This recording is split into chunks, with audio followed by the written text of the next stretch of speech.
Phil Holloway, former assistant district attorney, retired U.S. Navy, former police officer, and legal advisor to Georgia Sheriff's Department. Look, we don't want to get into the individuals on this case that they're trying to seat the juries. They're having a hard enough time as it is without too many details out there. This was going to be hard anyway. This is New York City. This is where Trump made his name.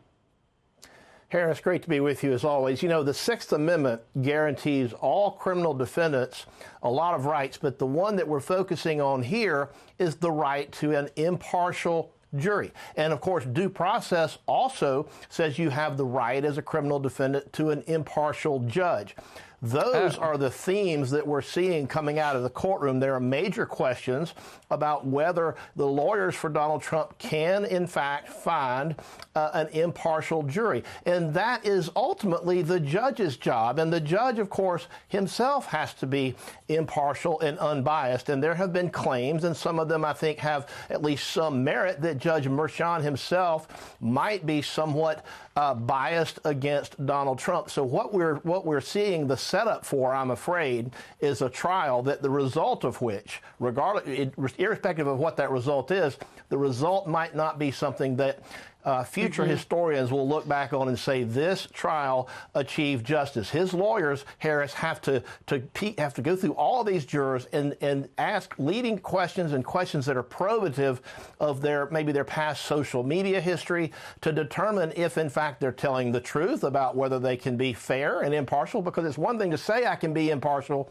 and quite another to actually be impartial. So it's quite the job that not only the lawyers have in this case, but ultimately the judge has to be impartial. He has to do his job and make sure that the ultimate jury is fair. Who's making sure that Judge Merchan is being fair? Whose job is that?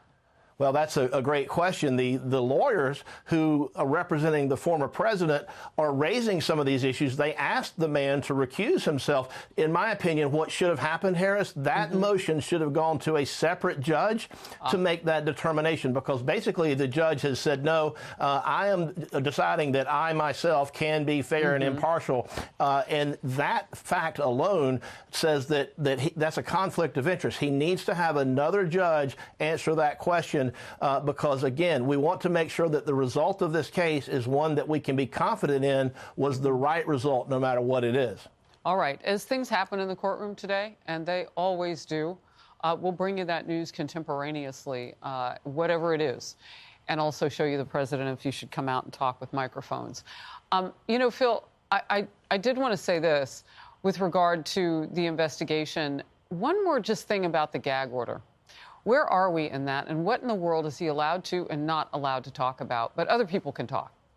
The problem with the gag order, Harris, is the First Amendment. You know, you have a right to speak your mind. The gag orders traditionally apply to lawyers and, in fact, prosecutors that you don't want trying their case on the courthouse steps. But the problem is, in this particular case, Donald Trump is expected, apparently by Judge Merchan, to sit back and listen while Michael Cohen and others say all sorts of things about him that are negative, that may or may not even be true. And he is expected by this judge to keep his mouth shut and remain silent. And that's just not right. It's not what the First Amendment is all about, and I think the gag order goes too far.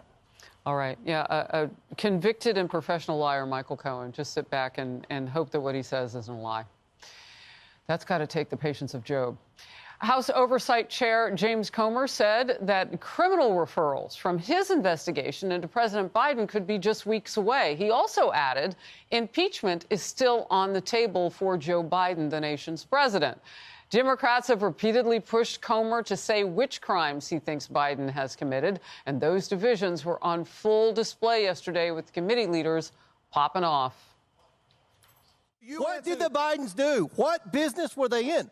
Why did they get can I answer that? millions and millions of dollars? Well, no, I would like to ask you a question. No, you start. What did the Bidens do? I don't know what who you're business talking were they about. in? Well, what business is the Comers in? You're talking about lots of people. There's lots of people in the family. I'm a farmer. I have land. Your impeachment investigation must identify a high crime and misdemeanor. What did they do? I'll tell you what Joe Biden did. He was a senator of the United States. Then he wrote a book, and he said he made the most money he ever made in his life, millions of dollars on his book, and he gave $1 million That's away what to his charity. family did. That's why Ukraine, Kazakhstan, Romania, China, Russia.